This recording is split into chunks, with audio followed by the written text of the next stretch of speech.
ആരുടെ മായ മോഹമായി ആരുടെ രാഗഭാവമായി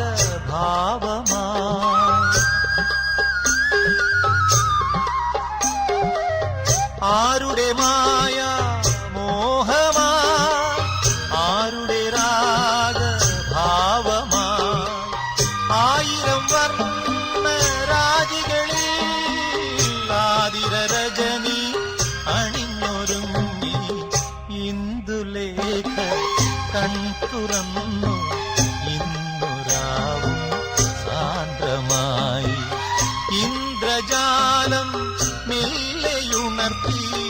മന്മഥന്റെ തേരിലേറ്റി ഇന്ദുലേഖ കൺതുറന്നു